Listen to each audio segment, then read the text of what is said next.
جو ایک دفعہ کا ذکر ہے، ایک شکاری ایک گاؤں میں رہتا تھا۔ ایک دن اس کے گھر میں کچھ بھی کھانے کے لیے نہیں تھا تو اس نے چڑیا پکڑنے کے لیے جال بچھایا۔ اتفاق سے ایک چڑیا اس کے جال میں پھنس گئی اور شکاری نے اسے پکڑ لیا۔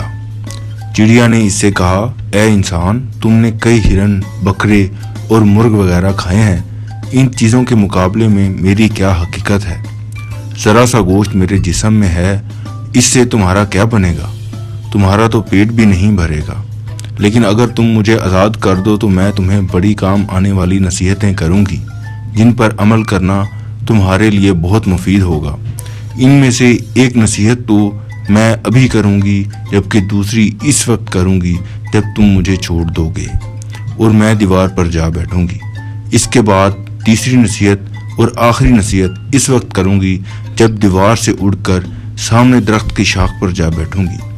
اس شخص کے دل میں تجسس پیدا ہوا کہ نہ جانے چڑیا کیا فائدہ مند نصیحتیں کرے گی۔ اس نے چڑیا کی بات مانتے ہوئے اس سے پوچھا، تم مجھے پہلی نصیحت کرو، پھر میں تمہیں چھوڑ دوں گا۔ چنانچہ چڑیا نے کہا، میری پہلی نصیحت تو یہ ہے کہ جو بات کبھی نہیں ہو سکتی اس کا یقین مت کرنا۔ یہ سن کر اس آدمی نے چڑیا کو چھوڑ دیا اور وہ سامنے دیوار پر جا بیٹھی۔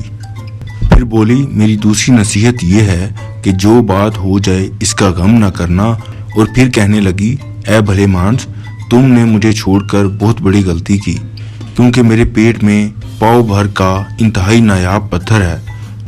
اگر تم مجھے ذبح کرتے اور میرے پیٹ سے اس موتی کو نکال لیتے تو اس کے فروخت کرنے سے تمہیں اس قدر دولت حاصل ہوتی کہ تمہاری آنے والی کئی نسلوں کے لیے کافی ہوتی اور تم بڑے رئیس ہو جاتے۔ شخص نے جو یہ بات سنی تو افسوس کرنے لگا اور پچھتایا کہ اس چڑیا کو چھوڑ کر اپنی زندگی کی بہت بڑی غلطی کی۔ اگر اسے نہ چھوڑتا تو میری نسلیں سنور جاتی۔